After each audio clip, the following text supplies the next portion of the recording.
Hey everybody, it's Allie and welcome to our Y&R chat for Sunday, January 11th, 2015. We got a ton of snow here in the Midwest this week, and then it got extremely bitter sub-zero cold, but I will admit Y&R kept me pretty warm this week. I love the entire explosion that happened around Victor and Joe's development deal. By far, that was the most compelling storyline for me for the entire week. It also didn't hurt that there included a scene with Joel in a towel. But I'll get to all that later. At the beginning of the week, Dylan and Avery are trying to appeal to Joe's human side, getting him, or hoping that he will reveal the property owner so that they can have a chance to talk with him directly and make their case for not selling out the warehouse district. And Joe, probably just to score points with Avery, agrees to try. In fact, that's exactly what it was all about. He said he knows full well that Victor's not going to meet with them, that Victor's not going to budge on this deal, yet he tells Dylan and Avery, all right, I'll see if I can set up a meeting between you guys. He books a suite at the athletic club, and he overhears that Dylan is going to be out of the picture, calls Avery and says, okay, well, we got to meet now. It's now or never. If you want to meet this owner, you're going to have to come, and if Dylan can't be with you, then oh well. So Avery, wanting to save Dylan's business, goes blindly to the athletic club where there's a little run-in. She's getting ready to go up the stairs to meet in the suite, and there's a little run-in with Michael. She sees him there, and Michael is saying, well, you know, what are you doing? You're meeting with them alone in a suite? I don't like it. I don't trust Joe. I think you should let me go with you. And Michael was completely intent on escorting her up to the room, saying, I'm another lawyer, it can't hurt, I kind of know the situation since I worked with Joe. And I was really hoping that she was going to take him up on that deal, because Michael expressing a concern about what was going to happen, what she was going to walk into, what was going to go on in that room upstairs, created a real sense of mistrust for me and a sense of danger too, which I wasn't expecting. It was a little bit of a surprise. Avery ended up telling Michael, no, it's a sensitive situation. I don't want to come looking like I'm armed with a bunch of lawyers. I'm going to go at it myself. I'll be fine. And don't tell Dylan about this. Michael agrees to keep her little secret. She goes up to the room only to find out that she has been duped. There's nobody in the room except her and Joe. He tells her, sorry, the investor's not coming. And of course he doesn't say this until she's already settled into the room. He's standing by the door, and there's this little moment where Joe reaches back and latches the door. He locks the door, and I don't know how you guys felt, but I felt a sense of trapped. Like, is something bad going to happen here? Because Joe, for as sexy as he is, has now lured Avery into this private suite where no one could hear her scream under false pretenses, and it was creepy to me. Was I the only one that got creepy vibe out of that? I don't know. It just felt unsafe and unsavory, and again, as much as I am liking Joe's character, I don't really know him yet. Is he a bad guy? We've been speculating and assuming to some extent, or I have anyway, that he's kind of a a bad boy who has a soft center, a soft spot in the center, especially for Avery. But is there any chance he's bad to the bone? It really kind of threw Joe's complete character into question for me there. He didn't end up doing anything aggressive, but it was enough to throw me off. It was enough to throw her off, rather than being honest and going through with, talking about the deal, which he never intended to do, I'm sure. He just made his intentions to Avery very, very clear. She was there because he wanted to convince her, get her alone to convince her that she should not marry Dylan, that she should give their relationship, their marriage, another chance. And I was totally happy when she just busts out of the room. She's like, no. She flings open the door, rushes out into the hall, and there's this moment where you see her face and realize that it has really rattled her for one reason or another, that Joe would do this, go to this length, and then protest his love for her, and also kind of he made an argument about, you don't really love Dylan, or this is just your passing time, or whatever. He totally brushed off her relationship with Dylan as if it was nothing, and it really kind of shocked her, and it shocked me too, because I feel like Avery and Dylan are a really nice couple. Maybe nice is not exciting enough for some people, but I think they're a very charming couple together, and I don't really want to see her with Joe. Am I the only one? I guess that should be a good question for you guys to tell me this week. Are you feeling Avery with Joe, or are you feeling her with Dylan? And surprisingly, as much as I think Joe has romantic potential, I don't want it to be with Avery. I'd rather it be with someone fresh so that I can really get into it without all of the guilt. Avery goes back to the coffee house and immediately is saying she wants to marry Dylan right now.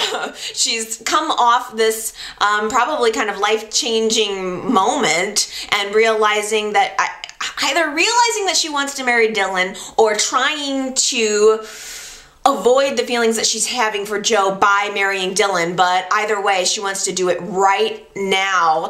And Dylan declines at first, and I was happy that he did that. She did tell him what Joe had done. Dylan, of course, had to stop himself from getting his fists ready and going and, pounding on Joe. Can you imagine if you were a man and another man lured your fiance into a hotel suite?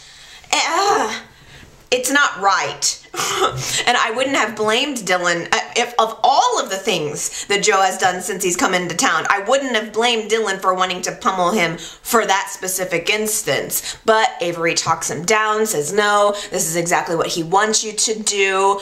And so Dylan's kind of calms himself down, but also assesses the situation and realizes, wait a minute, as much as I want to marry you and I believe in our relationship, I'm not going to let Joe dictate when we do it. I'm not going to rush to marrying you because of Joe and whatever tricks he pulls, or just I don't need to justify our relationship or prove our relationship to anybody by rushing into the marriage, which probably in the long run is going to end up hurting them. I don't know. He ultimately did agree to marry her, although they didn't set a date.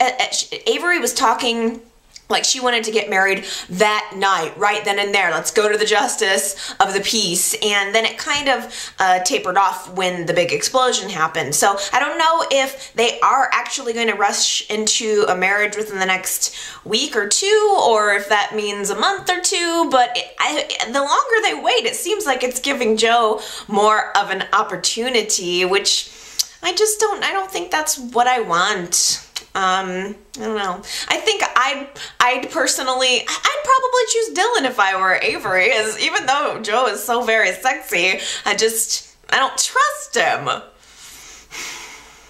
Trust and attraction are different things. The next day, Dylan is at the coffee house because it's the evening of Joe's big cocktail presentation, and Dylan is organizing a grassroots protest. They've got posters and they're gonna go outside and stand there at the event and I guess hassle people coming in and out or just protest.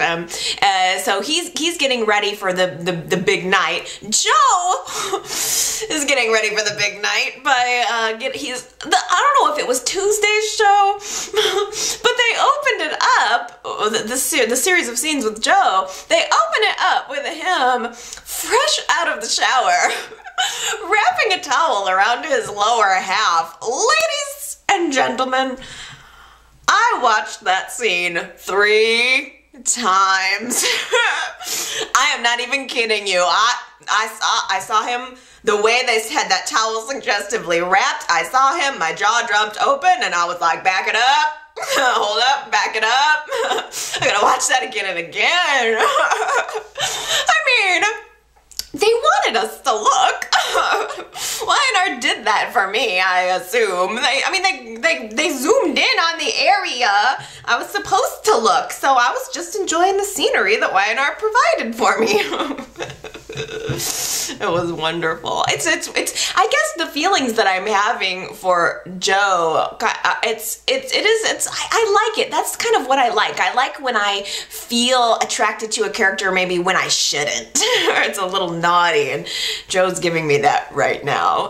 Everybody knows that Joe is slimy, though. The only one he shows any tenderness toward is Avery. The cocktail party or presentation is beginning, and Jill is downstairs making the rounds. Victor shows up, and there is a confrontation scene between Jill and Victor, which I loved. I enjoy Jill and Victor going head to head, and we're seeing we're seeing that maybe we're gonna see more of that in the future. Couldn't find my words.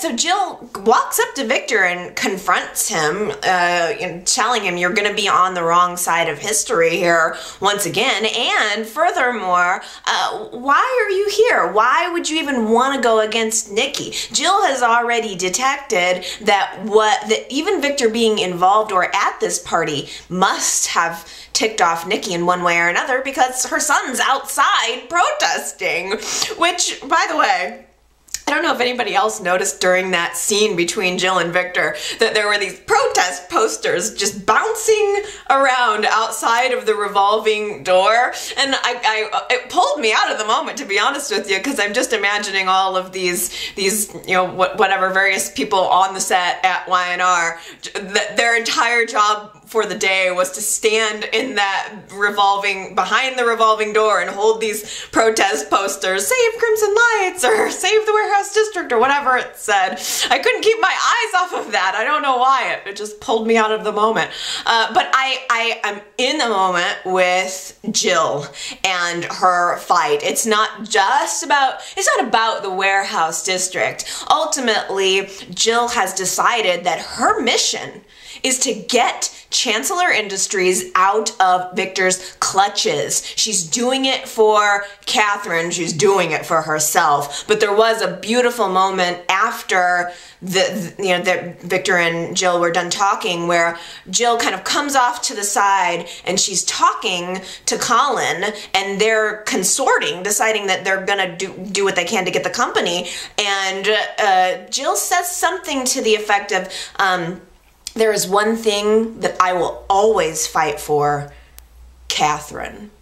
That was a great, great moment, although I thought maybe you got confused a little bit, Jill, because it seems like you were more about fighting with Catherine than fighting for Catherine, but whatever, I'll take it. I thought it was awesome. I love that Jill is on to Joe, because Jill's been around. Like, Jill is kind of really the female, now that Catherine's gone, Jill is the business matriarch of all of the women on the show. Jill's got the business experience. She may have started out as a manicurist, but she rose through the ranks. She got what she wanted. She rose through the ranks of, she worked at Newman Enterprises, she worked at Chancellor Industries, so Jill's got her power suit on, and I like seeing her going head to head with Victor, and I like that she has identified that Joe is a snake. She's not a delicate flower. She's been around the block. In fact, she called him she called Joe Mr. Tall, Dark, and Oily. And I thought that was brilliant. I don't know who wrote that, but it was perfect, because I never zeroed in on that point before, but he does put a lot of pomade in that hair, but it's believable. I believe that he's that guy, and it was nice to see Jill identify that. There are a lot of people who have identified that and who are wanting to be on Dylan's side in this protest, including Kevin. Kevin owned the coffee house at one point. He has a vested interest in making sure that it succeeds, and Kevin's kind of been in the background. I think he overheard somebody talking about, maybe it was Nikki and Paul, somebody talking about the owner of the warehouse district, and somebody let slip the name GERALAMO, which was the only clue that was out there about who owned the holding company. So I loved that Kevin latched onto this little piece of information. I love the way Kevin is now. His character is just dead on. He's been so, like, when he was with Chloe, he was so lame, and I was just losing any kind of love or respect for him, and now he's back. I love when he quotes himself from his fiction novel that he's got going on. Greg Rickhart's delivery of that is just perfect. I believe it. I love the cockiness. I love how Kevin appears to be so pleased with himself about the fact that he's written this book that people like, and he's got this little underground fame thing going on. He's very still in wearing his hacker hat, and Kevin is the one who finds out the truth about who the owner is. He just does a little computer investigation, as one might do, and he finds out that Victor is the one behind it. Well, Kevin goes immediately to Dylan and tells him everything. I was so impressed and enthralled by Dylan's reaction to learning the truth that Victor was the one who was trying to sell that building, sell his business out from under him. Dylan just came up to one of the coffee house counters and he pounded it and he said, "Victor, that never even crossed my mind, that son of a bitch." And it was so powerful, and I really felt the power of Steve Burton in that moment. It took me a while to warm up to him and to see him as anything other than Jason from Quartermain. So seeing him here, I believed it. I felt the power of his reaction, and it was just wonderful. Now, at the athletic club, Joe is beginning his presentation. There's a lot of white heads in the audience, a lot of probably like rich older folks who are ready to invest, and Joe begins to lay out the development plan. Well, you know, they're gonna, I assume, just kind of bulldoze this whole downtown warehouse district area and instead redevelop it, make it nice, put in a lot of shops, put in a park, put in a bike path, put in some luxury condos. I was sold. If I had any money, I'd invest in that. Let me tell you, I would love to live in one of those luxury condos. It just seemed like a really nice place. I'm sure Y&R, maybe they could, it'll never happen. Ultimately, the little guy will win, of course. Victor's gonna lose this, right? Ultimately. But I think maybe Y&R should work on a little actual sketch, maybe some new sets. But I think they should. Wouldn't that be fun if it did kind of succeed and we all of a sudden got this maybe outdoor mall? If we got, you know, we could get some new sets out of this. I don't know, I'm always just thinking about the new sets. But Joe is right in the middle of giving his speech to everyone as to why they should invest. And you know, Dylan comes grumping in right into the middle of Joe's presentation and confronts Victor Newman in front of everybody, Dylan puts his finger right up in Victor's face and he's like, you are the owner and you've been lying to us all. And Nikki's of course standing in the background shocked to hear this information, and Victor's just looking at Dylan like, how dare you question me in public. I don't like your tone. This is completely inappropriate. I don't like you questioning me at all, let alone in front of all of these people. Victor was he was seething behind the mustache. Although, did you guys notice Victor shaved his mustache?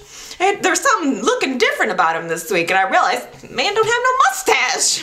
That should be in his contract that he has to have it or something. But he was clearly really, really freaking ticked off that Dylan would confront him publicly. It was such a good moment. That was probably my favorite moment of the entire week. But the thing is, you know, I always, I suppose, have to end up not defending Victor, but I can kind of see his perspective. To be honest with you, like, just to be the devil's advocate here, on the flip side from Dylan's argument, which we all know,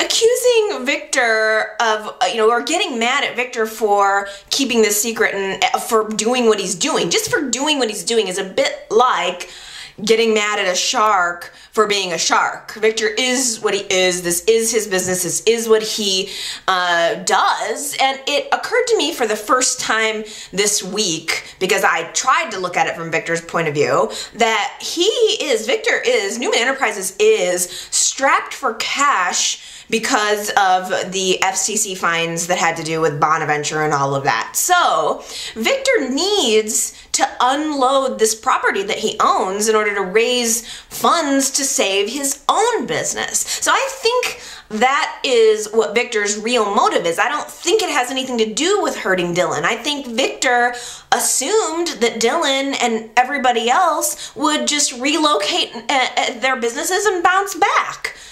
And the fact that everybody got so up in arms, I understand, I get it, it's important to you, that area is important to you, yes it has cultural significance and it's where your business currently is, but a building does not a business make. So it became personal when I think Victor just saw it as business and now everybody else is making it personal. It's just, I guess my point is that Victor's real mistake, really, at the end of the day, was not telling everybody about it, not just being honest about it from the beginning, because it's not like he doesn't have an argument. I think the way I just explained it is the way Victor should have explained it. I think people would have, except maybe he would have gotten a little trouble about it, but thinking he was going to keep it secret is just not even realistic, but it also wouldn't be very soapy if he had just come forward from the beginning.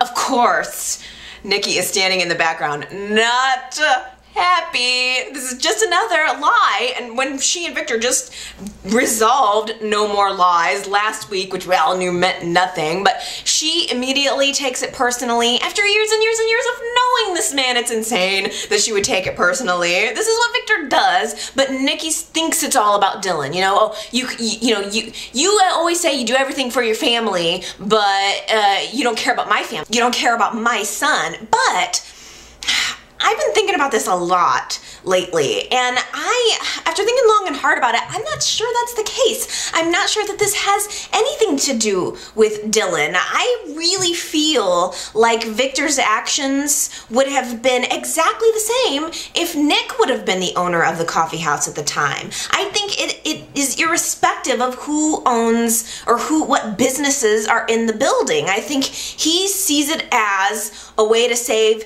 his business and to further his business, which is part of his family legacy. I really don't think it was about Dylan, and I really think he would have done the same if it was Nick. Now, oddly, I was thinking too this week, well, where's the underground located? Because if any building looks like it's located in the warehouse district, it's the underground. So it's so warehousey. Is it not in danger? It should have been. I think it would have been maybe a more interesting story and maybe would have given Victor a little bit more credibility if the underground would have been in danger too, but that's not the case.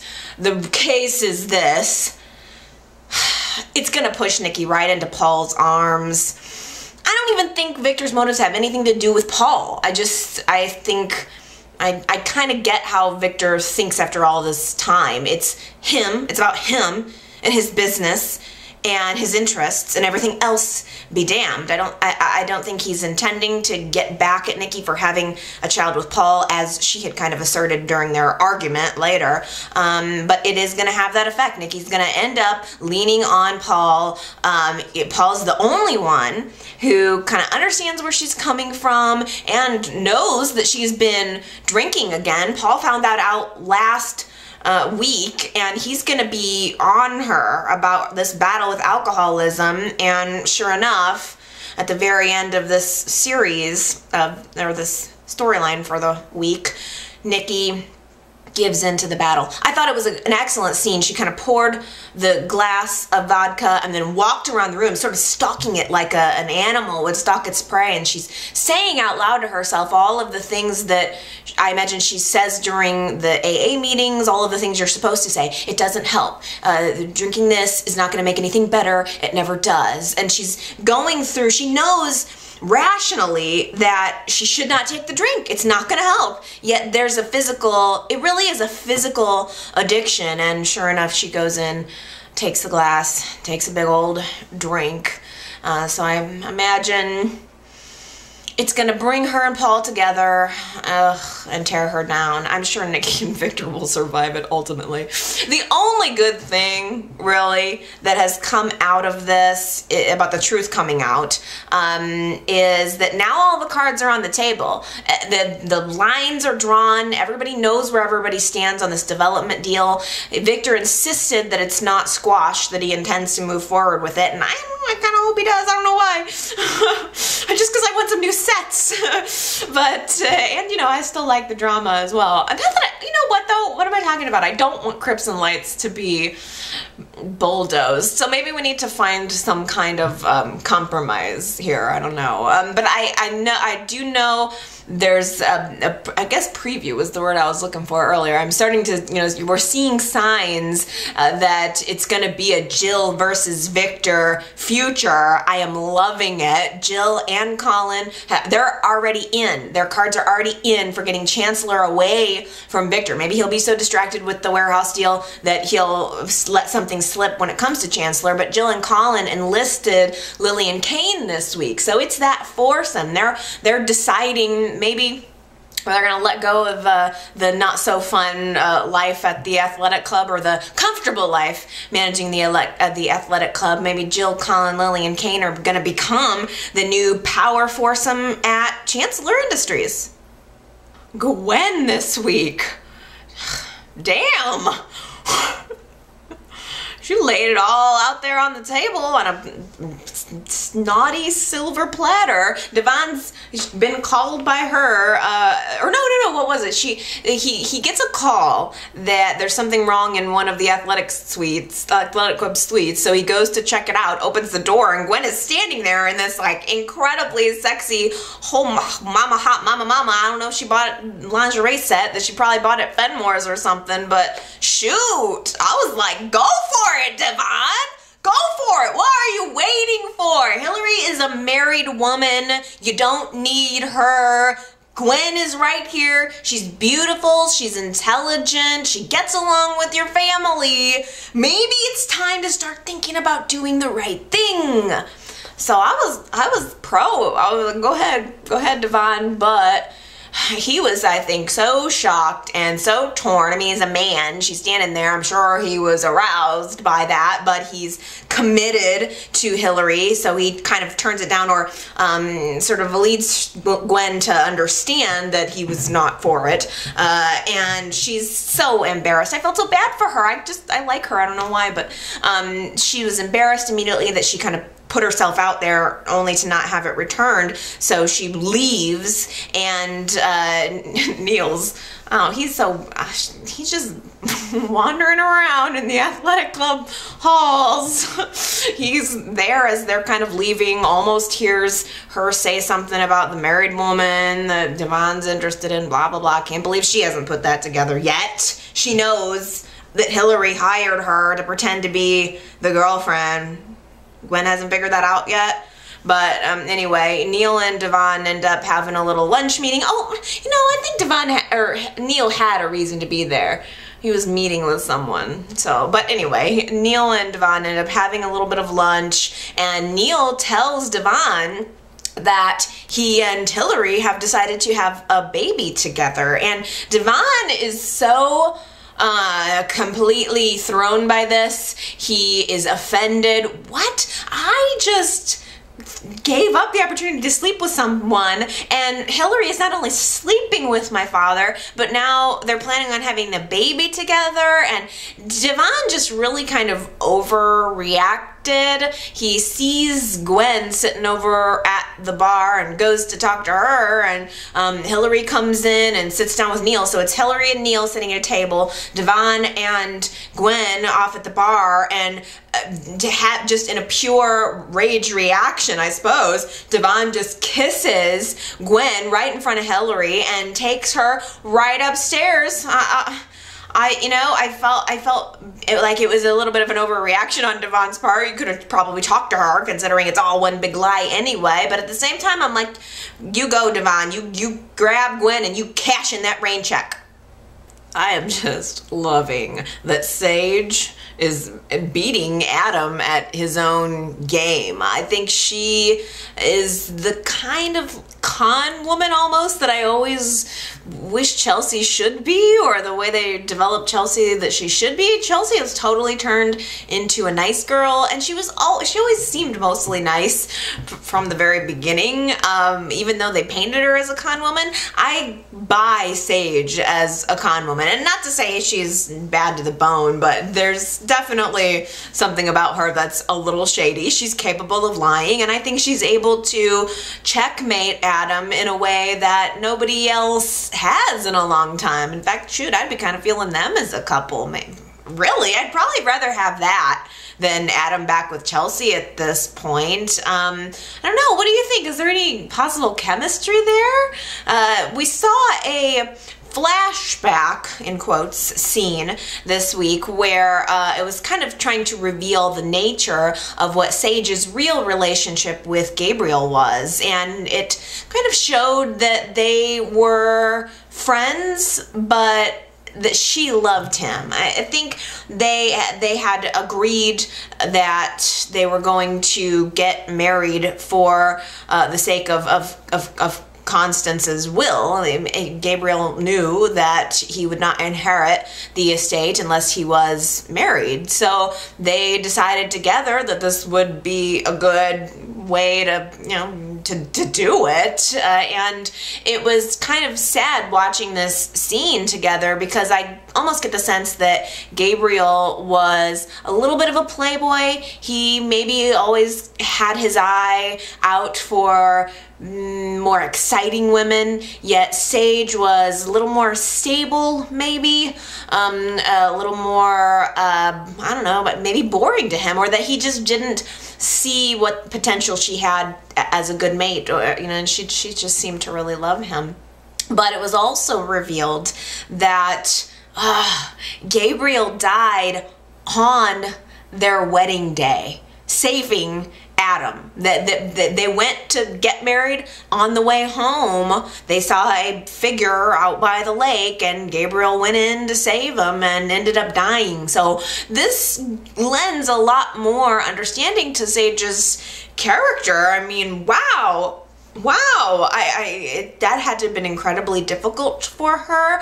I think it also says something about her character that she just didn't let it go about the money, or let it go with Constance. Because if Constance was gonna die within the next year anyway, she's an old woman. There's not much you can really save her from. The lie is so much worse. I think Sage very well just should have admitted the truth and then dropped the whole legacy thing, the whole inheritance thing, but she didn't. Sage feels like not a bad person to me, but like someone who's very well capable of a con, very well capable of a lie. Now, good old Sage reveals this week that clever Connie, oh, clever Constance, has put a provision in the will that says Gabriel not only has to be married for him to get his inheritance, but that he has to be married for a total of 3 years. Adam was not happy to hear this information. He thought, oh, okay, well, whatever. Okay, we're married. Okay, fine. Let's get a divorce. We'll split the money 50-50, and we'll both be on our way along with our lives. Good. Constance is dead. There's nothing that's keeping me from resuming my life. But no, no, no, no. They have to keep up this sham for a total of 3 years in order to get the money. I don't think, is Adam interested in the money? Adam, I would assume he would have to. He has no job. You have to have money somehow. He's getting a job at Jabot, so he would have that income. So I think I'm getting the impression that it's not as much about the money for Adam as it is for Sage. Sage seems to want to need the money and care about the lifestyle. Adam, I think, is going along with it because Sage is sort of blackmailing him at this point. He's not happy about it. I would imagine that he would choose being able to go on with his life and pursue Chelsea over any money he would have got from Constance any day of the week. But Sage is forcing him into this marriage of convenience for it's like a sentence, like a prison sentence to him for 3 years, and he's not happy to learn this information. In fact, he gets aggressive with Sage in a way that also made me uncomfortable this week. He threatened her life. I don't know if it was him bluffing or not, but he said, don't think I won't do it. Don't think I won't just get rid of you. I mean, nobody would probably know. If I were her, I would feel afraid because she doesn't know Adam. She doesn't really know what he's capable of. For all the world knows, he is this horrible monster who was twirling his mustache and flourishing his cape as he ran over a little girl on the side of the road. She doesn't really know him. I mean, she's constantly going on about how Adam doesn't know Gabriel and doesn't know what his life was like or what his circumstances were, but Sage doesn't really know Adam either. So he could kill her easily, slip away. No one would ever know. They'd never be looking for him. So yeah, I don't know. It was an uncomfortable scene. I want to believe that Adam wouldn't do that. Maybe he's just trying to assert his dominance in the situation. He is I think he is possibly like Sage in that he's not maybe a bad person, but he is capable of a con, is capable of a lie. He talks his way into Chelsea's condo this week, which was also creepy. He just happens to be wandering around in the halls outside of her condo because he's looking to purchase a penthouse there. And oh, by the way, all the penthouses, the layout is the same. My realtor's late. Would you mind if I just came in, looked around? Chelsea was uncomfortable about it at first, but after everything that's gone on between her and Billy, still clearly at this stage some doubt in her mind about whether it's going to work out, what their commitment is to one another. Can they really make it work when Billy has a new baby with Victoria? I think it was that.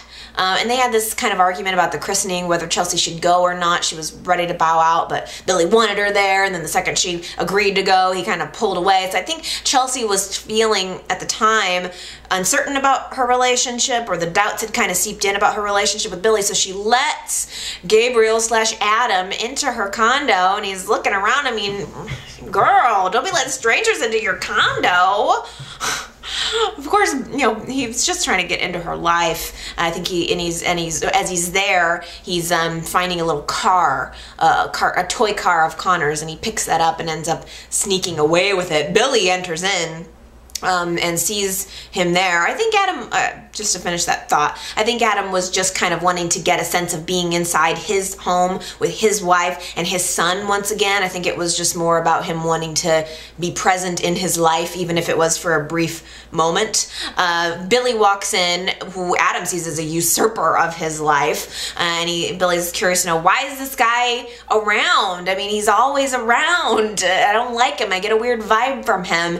And Gabriel tells Billy, well, you'll be seeing a lot want more from me because Jack just offered me a job at Chabot. So we'll be seeing that soon, I'm sure. But Adam kind of ushers his way out, and Billy comes up to Chelsea and shows her his bandaged finger. He's was able apparently to make a very quickie appointment to have his wedding band tattoo removed. He really, if it was that easy to schedule the first appointment, it's understandable why Chelsea would wonder, why hasn't he done it yet again, at the same time, she still hasn't taken off her engagement ring. There's a part of her that still feels very married to Adam. I mean, it's kind of different though. I mean, Billy's relationship with Victoria ended in divorce. Chelsea lost her husband. Her husband died, and I think being divorced feels probably differently than feeling widowed. I mean, Chelsea never got a chance to have any level of closure on her relationship with Adam, so I think it was much harder when we saw the moment where Chelsea takes off her ring than maybe it was for Billy. I was kind of empathizing with how difficult that was for Chelsea in that moment. Adam has swiped this little toy car of Connor's. He goes back to Constance's mansion and he's playing with it, and Sage is there. They're in the midst of needing to plan Constance's wake, her funeral, and they're talking back and forth to one another. Sage is telling him, look, you still have to go through, you know, I know you're focused on your life as Adam, but you need to be Gabriel. We still have a funeral to put on, and you need to get into playing the part. Adam seems to, at this point, have maybe started to understand that there's nothing he can do to change this situation, that he's just sort of stuck with Sage for the time being until he can come up with a better plan to get out of it. But the two are there waiting for a minister to show up at the house when there's a little ring at the doorbell. Who should it be but Nick? He has stopped by with a big bouquet of flowers for his old buddy Bingo and his new friend Sage, and he's got, good Lord, to figure out that something is not right there. Sage and Adam were not expecting him. They're clearly very uncomfortable by the fact that he's there, and Nick just thinks he's being a nice guy and maybe even courting a new lady because he can't help himself. And there's just this weirdness in the air that it's impossible to believe that Nick would not be able to sense. He does seem to. He gets very aggressive with his questioning of both Gabriel and Sage.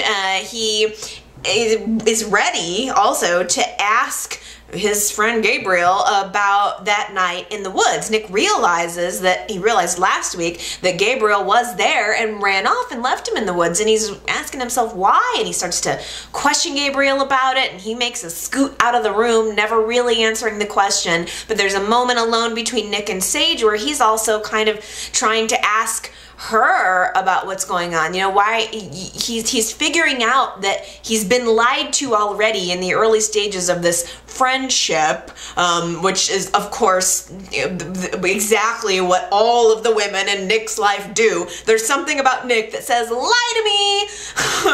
And that's definitely what Sage is doing now too, although I don't think she wants to. But Nick starts to pressure her for answers about her relationship with Gabe. I looked around, you know, I mean, clearly you're living here with him, Sage. I saw some mail that had both of your names on it. So what's the deal with your relationship? And just as Sage is gonna probably think up a new lie to tell, Adam comes back to the room and he chimes in and just confirms that they are friends. When I thought, Adam, this would be the perfect time to bust Sage out. I really thought that Adam was going to come in and say, oh, well, the reason we live together is because we're married. Because it just seems like it would be just vengeful in the right way. You know, what's good for the goose is good for the gander. If he has to live with this sham marriage lie that's interfering with his romantic plans, then why shouldn't she? I was so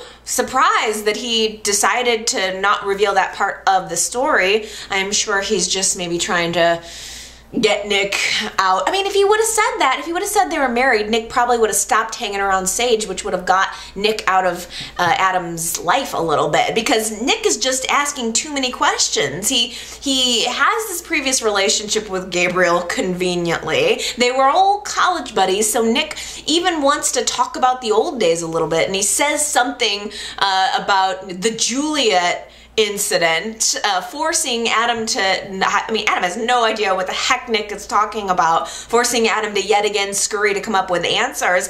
I was hoping that the Juliette incident was a trick. I was hoping that Nick was being clever and coming up with something random and seeing if Gabriel would confirm it, and you know, and if he did, know he was lying. I guess I just should have known better. Nick, I love you, but you've got more hair than you've got brains. Victor was deposed by Sharon's lawyer to testify at the custody hearing? What? This Sherman lawyer is supposed to be the new genius shark lawyer in town. That's like the worst thing he could possibly do. Calling Victor to the stand on to help Sharon's case is like the worst. He's the worst person to possibly call. The defense now calls to the stand Sharon's biggest enemy. How much sense does that make? Victor is Sharon's ex, father-in-law twice by two different brothers, her ex-husband. He's insanely rich and powerful. He's clearly got a grudge against Sharon. Why on earth would you even think about involving him? I mean, you might as well call Phyllis to the stand to testify on Sharon's behalf as well. I mean, who else? It's just, that made no sense to me. I guess it's just for the drama. So we're going forward with this custody hearing. We have no choice in the matter. There was a really powerful scene at the coffee house this week, a confrontation between Nick and Sharon, where Sharon told Nick off. It was the telling off of the century. I was kind of proud of her because Nick is yet again accusing Sharon of being, you know, an unfit mother and all this yickety yak, same thing, you know, all of the, it's not hard. Nick has a perspective. He has a point. Sharon's laundry list is incredibly long, but Sharon just viciously kind of comes back at him and says, you know, Nick, you are not blameless either. You abandoned your small son and your wife after our daughter died. Then you ran off and you got Phyllis pregnant. You came back to me for just a minute only to run off again. And let us not forget that you didn't tell the truth about Summer's paternity either. I thought it was great. That is the argument Sharon needs to have. It makes complete sense to me. And I loved that she threw in this beautiful line to him that she said, look, we both made mistakes. Mine are just fresher. Totally true. Totally true. Could not have summed it up better. It was just right. I was like, you go girl. Again, not like Nick doesn't have an argument, but I do like seeing Sharon stand up for herself. She was not happy when Nick sees Sage, before he went out to the house, he sees Sage coming into the coffee house, and he kind of blows Sharon off to go talk to Sage. Sharon was a little shocked because Nick she was just like, talk to the hand, I gotta go do something else now. And Sharon's not used to being shut down that way with Nick, and especially not for another woman. I think it made Sharon very jealous. I think she didn't like that Nick stopped a conversation with her about their family to go talk to this mystery woman. And I hope that maybe Sharon's gonna do a little digging to find out about Sage. Maybe she can be the one to bust open the truth about what Sage is hiding. I'm not sure.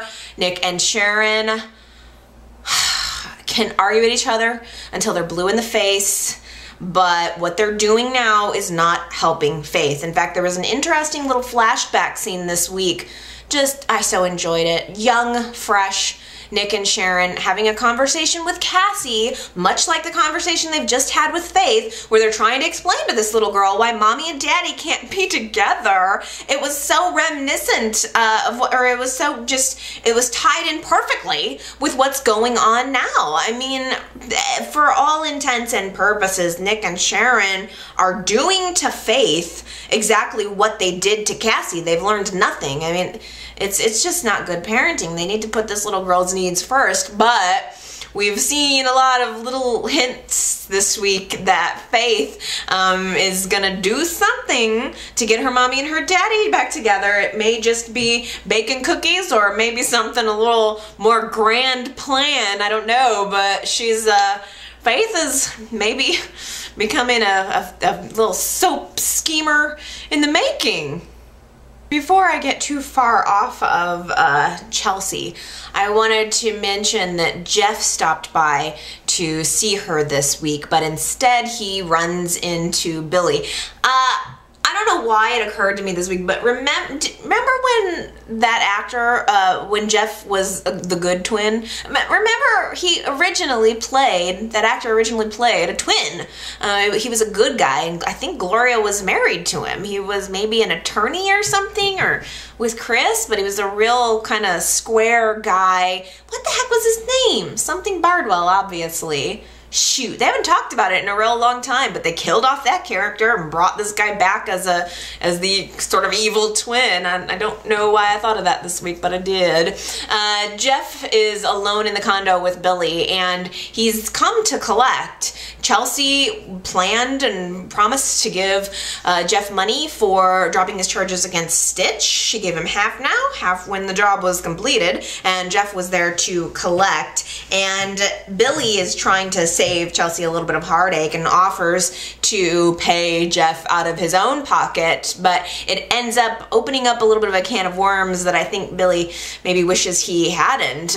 Jeff sort of plants a seed of doubt in Billy's mind about what Chelsea's real intentions were for getting Stitch off the hook. In fact, Jeff said, he kind of theorized that she didn't just want to help Stitch out of the kindness of her heart. She wanted to help clear Stitch's name so that he could move on with Victoria and leave you free, which is very true in my opinion. I don't think Chelsea's ever really said that out loud, but now Billy is kind of getting the hint, getting the picture, and it's hard.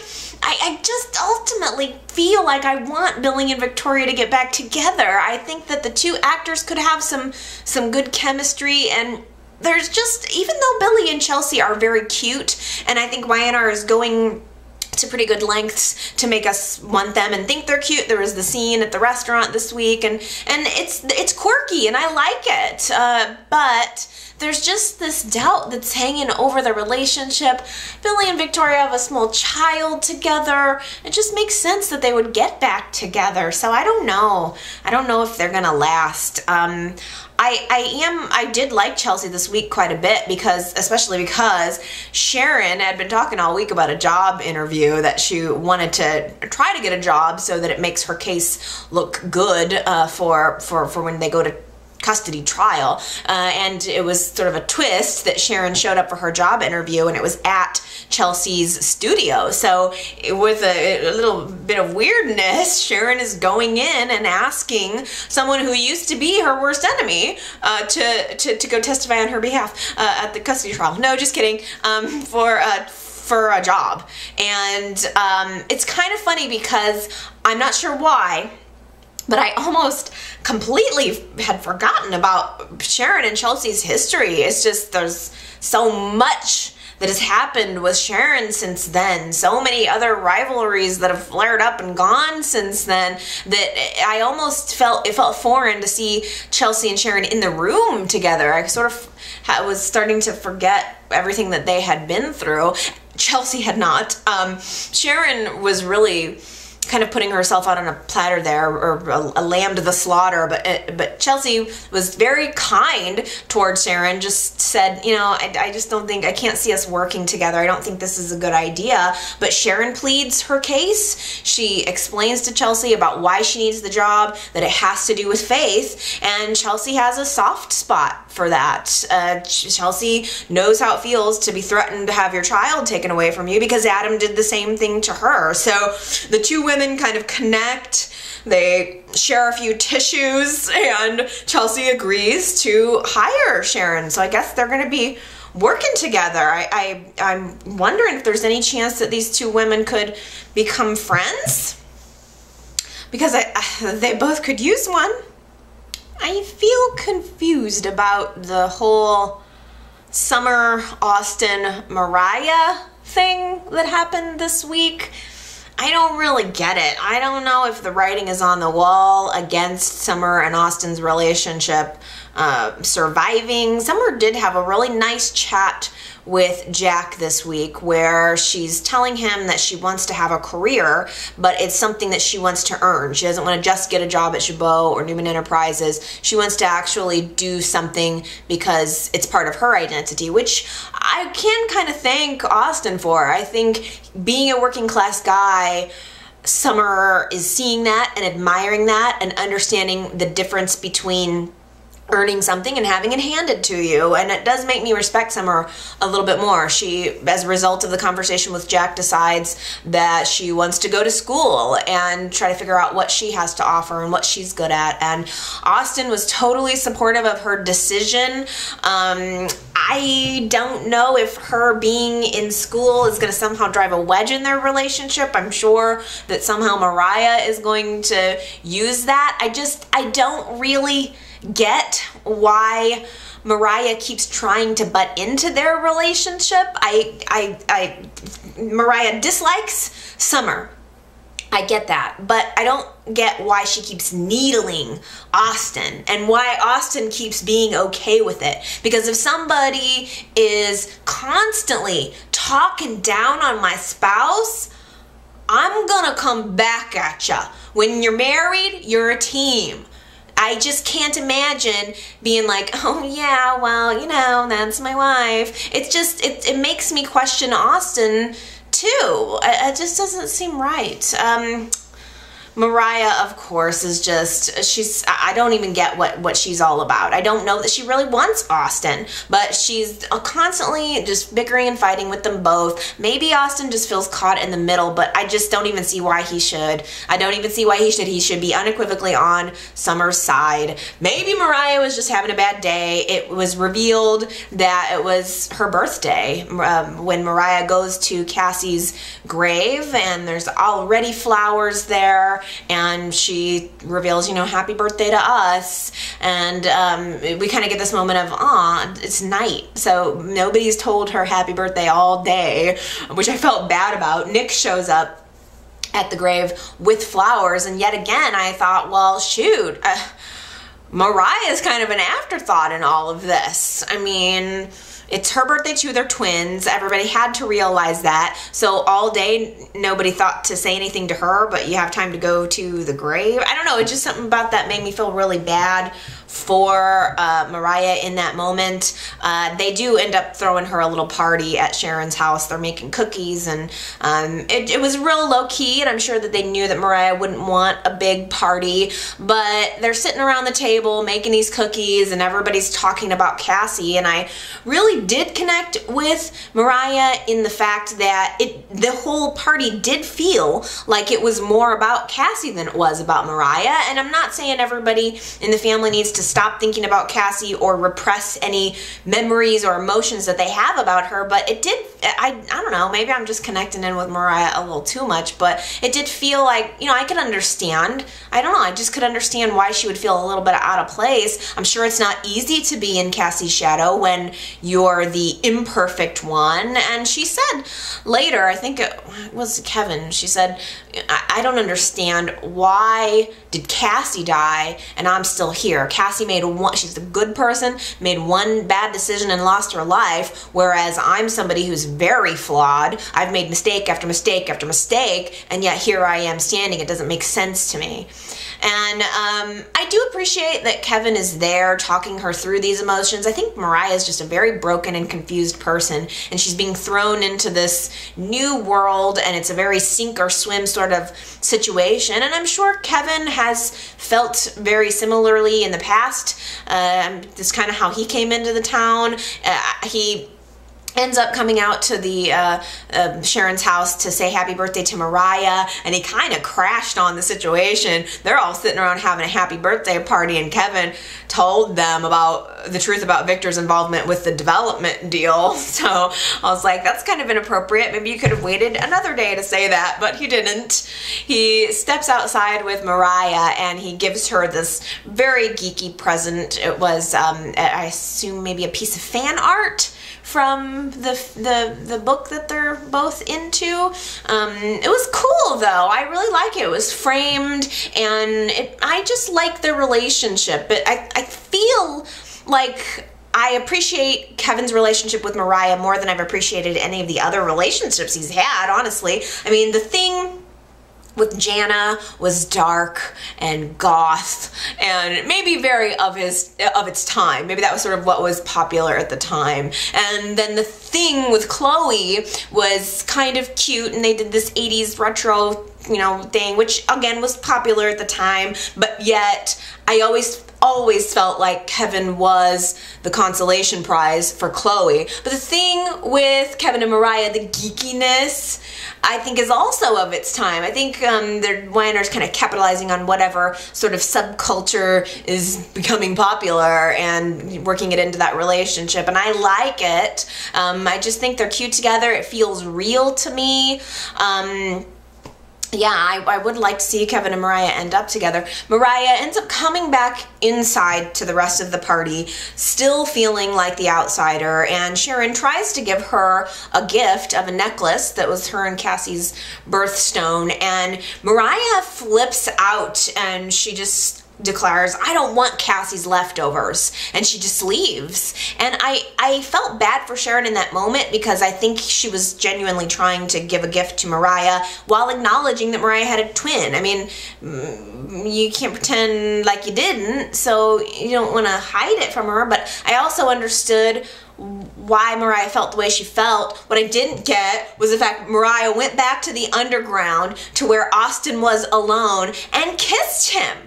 That made no sense to me. It totally blew my mind, because I have not gotten the idea that Mariah wants Austin. Maybe I just didn't pick up on it, but even though she is constantly kind of trying to come in between Austin and Summer, I always thought that it was just more of a jealousy thing or something. I didn't think it was because she wanted him, but there they are, smooching in the middle of the underground. Kevin walks in, of course, catches them. Summer comes in after the fact. Everybody else in the room knows that her husband just kissed another woman, and Kevin totally covers up for Mariah and squeaks her out of the room.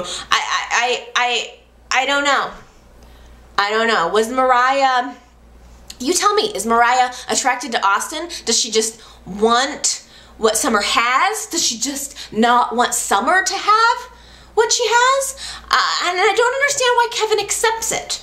I think on some level he believes that Mariah is acting out and that she really does want only him, but that's a little dangerous, because it's kind of the same thing he did with Chloe. Kevin deserves, as anyone would deserve, to have someone who's into them for them and that's not really interested in someone else. So I don't know why Kevin just accepts it so readily that she's kissing another man when she's been kissing on him. I don't know.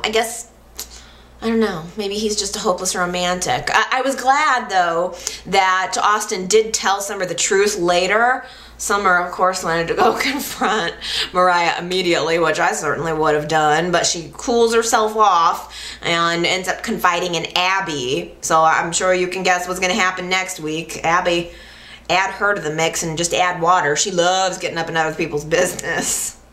Phyllis lures Kelly to Jack's office with a fake text that Kelly thinks is from Jack. So Kelly's coming right into the office like, oh, Jack, yes, you wanted to see me? Phyllis spins around in the chair to reveal that it's her. Oh, she just wants to give Kelly a piece of her mind and a follow-up warning to stay away from her man and don't think you're going to pull any wool over my eyes. I'm on to you. It was wonderful.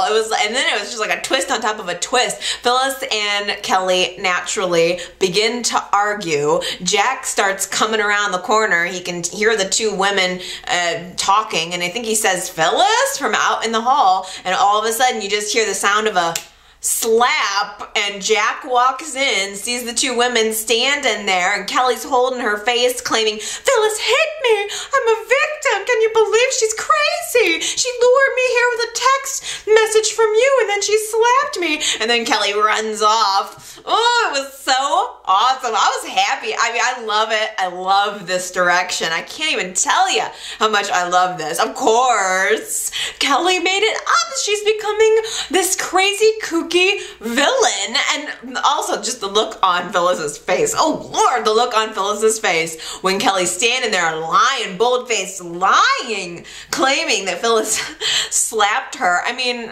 technically, we didn't see it, but I think we know that Kelly is lying, and I love the way it's being played too. I love that we as the audience didn't see Kelly do it. Any of the things that have happened, we haven't seen Kelly do. There's just an implication. So not only is it just creating an interesting way to tell the story, but I love how this is making Phyllis look crazy.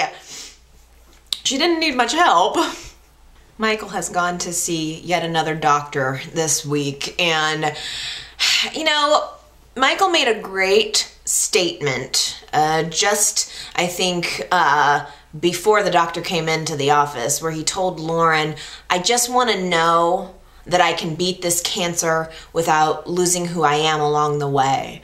And it really revealed a lot about where he is in the process. He is seeking second, third, fourth opinions, hoping that someone is going to tell him that the answer to the problem is not conventional radiation therapy, hormone therapy, which he knows is going to make him feel like less of a man.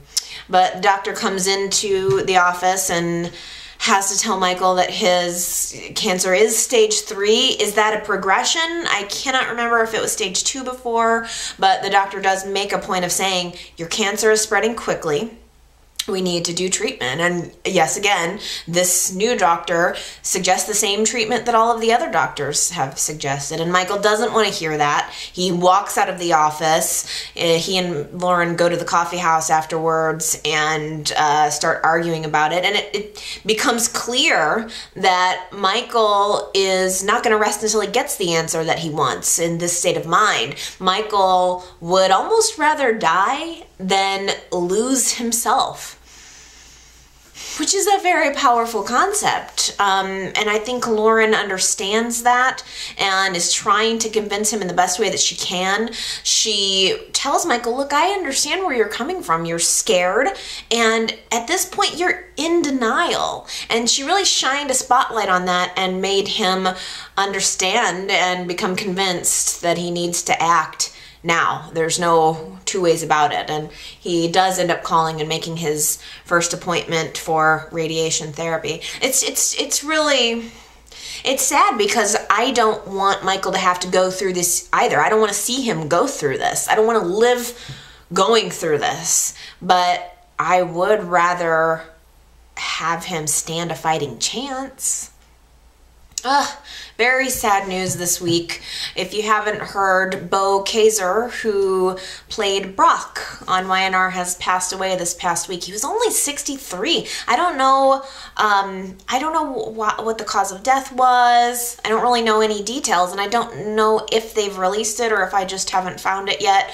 But it is so very sad to hear about Brock's passing. I just always had a soft spot in my heart for him, and it's clear that a lot of people did too. I got dozens of comments on Facebook this week of people just sharing their memories of Brock, and I thought it was so cool to read, especially because I didn't watch when he originally appeared. I didn't get to know the younger version of Brock. I think when I came into the story, or when I got to know Brock's character, it was already kind of Brock 2.0 or maybe 3.0, I don't know. I got to know Brock for the first time as Mackenzie's father. It was when they really brought him back on in more of a long-term capability, or long-term capacity, excuse me. But he has popped up quite a bit, just sporadically over the years since I've been watching, since I started watching in '93. So I did feel like I got to know the character. I completely appreciated and loved his relationship with Catherine.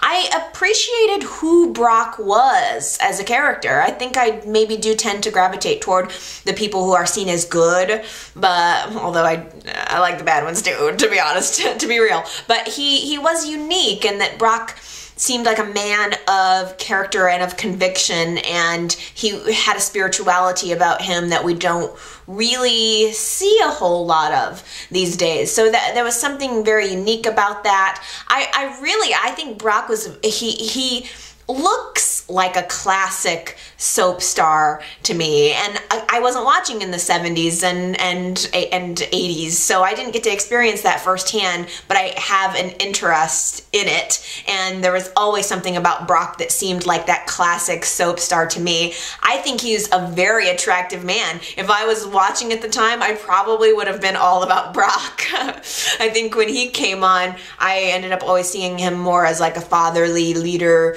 and so I didn't really get to get my full Brock sex appeal thing on, but I think maybe I would have. I really liked him. I loved reading everybody's comments about him, and I would love to continue to. So if you'd like to leave me some comments and let me know your favorite memories about Brock, or any other impressions that you've had of him, I think it's a good way just to pay honor to the character. I wonder if YNR is going to tie it into the story at all. I would think that they would need to just address it.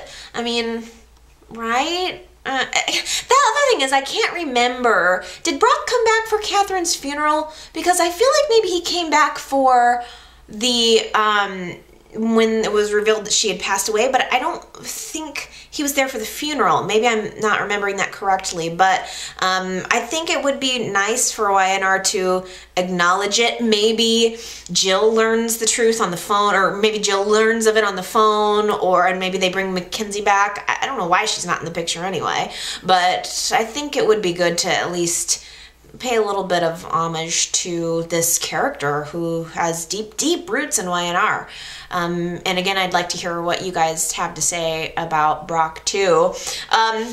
So speaking of comments, I got a couple of them to read this week, just a few, because I can't believe I've talked this long. I need to keep it a little more brief.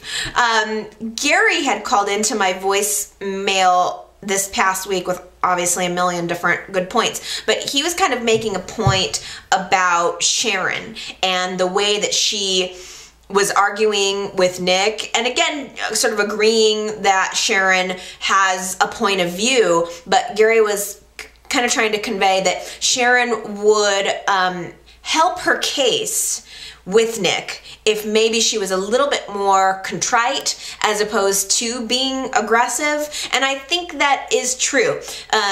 Sharon does have a tendency to acknowledge what she did was wrong, but she doesn't hang on it. She's not saying, I'm sorry, I'm sorry, I'm sorry, I'm so sorry, I'm so sorry, I'm so sorry. We haven't really gotten any of that. I think maybe it's because Sharon tortured herself so much during the process of her remembering what she did. Maybe by the time it came to the surface, she was like, I'm just done beating myself up. Maybe it's because Nick had his visceral reaction about it so quickly afterward that Sharon just went into defense mode. But I think it is a very strong point that Sharon maybe would help the custody case a little bit more if she would just connect in with Nick and say, I am sorry I did this to you. But it seems she's much more on the defensive than anything else, and always kind of has been since the truth came out. Katie left a message on Facebook that said, did you notice that Nick was really up in Sage's business on Friday? He was practically interrogating her about Constance and Gabriel, and I found it quite comical. I mean, if you really think about it, they really just met not that long ago, and he wants to know everything about her life. If it was me, I'd be really creeped out. I know, it was a little weird. And I think it was Nippy Fan who called into my voicemail this past week and was talking about how none of the characters on the show really can be alone for very long, that they're all sort of needy. And Nick, I think, falls into that category too. I'm wondering if Nick has identified Sage as the potential mate, and so he's really getting up in her business hardcore so he can learn everything about her, only to have it dashed later when he finds out she's been lying to him. Speaking of Nippy Fan making that point, there's also other characters that are exactly the same, and specifically Kevin. And Nippy Fan in the voicemail was saying, Kevin maybe is exactly the same, always needing to be with somebody. Kevin needs to start learning how to play hard to get. He's making himself a little too available with Mariah, and he's pressuring her. I agree. I think Kevin is definitely pushing Mariah. He's challenging Mariah. And he kind of did the same thing with Chloe, if we think back on it. Nippy Fan was also saying that Mariah and Austin are the couple, that the relationship with Summer feels forced, like maybe Austin feels like he has to be with Summer. I guess I just haven't been watching it from that perspective. For some reason, it has not really dawned on me that Mariah and Austin might be the couple. I need to watch for that a little better. Heidi on Facebook says, I have an idea about Kelly that could work now, that they're turning her into a woman on a mission. I believe that she is the one who actually ran over Delia, and now Adam is back, and this is how they're going to get rid of Kelly, and Adam will be off the hook. I think that's a really good theory. You cannot deny that they're twisting Kelly up. It's funny because Gary had also made a point that I'm just now thinking of, I don't know if it was this week or the week before, that the character of Kelly just really hasn't ever been totally defined, because she came onto the show, the original actress, very wounded bird, low class or lower class, not in the upper echelon. Then with the recast, Kelly changed quite a bit. She became this classical music listening, a little bit more upper crust, maybe a little bit more pinky waving of a person. And now they're twisting her again into just being a little bit off balance. So it does feel a little bit jerky, like maybe YNR hasn't made a decision about the character. I haven't heard anybody loving Kelly so much, and I haven't really loved her that much or connected with her that much. I like her the most that I've ever liked her within the last month, when they're making her interesting or a little bit off balance, and I don't know if that's YNR attempting to make the character more interesting or more multidimensional, or maybe even just sort of finding out who she is, or if they could be getting ready to usher her off the show and pin this whole thing on her, because that's also a very strong possibility, pinning Delia's death on her. Samuel on Facebook says, I'm so proud of Kelly for giving Phyllis a dose of her own medicine. She told Phyllis to leave her alone, and Phyllis couldn't leave well enough alone. So now Phyllis is running around trying to threaten Kelly, but I keep saying Kelly has nothing to lose. Phyllis does. So Phyllis, I think you would want to be careful, because Kelly is only devious when you push her to that point, and she has been pushed. Oh, okay, everyone. I've talked way too much. I hope that you all enjoyed this week's YNR and YNR chat. I really also hope that you guys keep the comments coming. I love hearing from you. You can comment on YouTube. You can comment on Twitter, Facebook. You can go to yrchat.com. You can call the voicemail at 309-588-4569. However you'd prefer to convey your comment. I always read. I always love, and and I try to tie in comments that kind of work with what I'm talking about into the end of each YNR chat. So leave a comment and you may hear it on the recording. Okay, all right. I've got an amazing Italian beef in my crock pot. It's such a good recipe. It's cold here, and I was like, you know what, Italian beef sounds good. If you go to allrecipes.com, I think you could just search original Italian beef, and it's so easy. You just throw in the roast, throw in the Italian seasonings, and just let it sit. It's probably the best Italian beef ever. It's so good, and it's in my crock pot, and the smell is wafting in and calling me.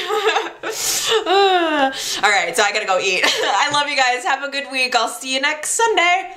Bye.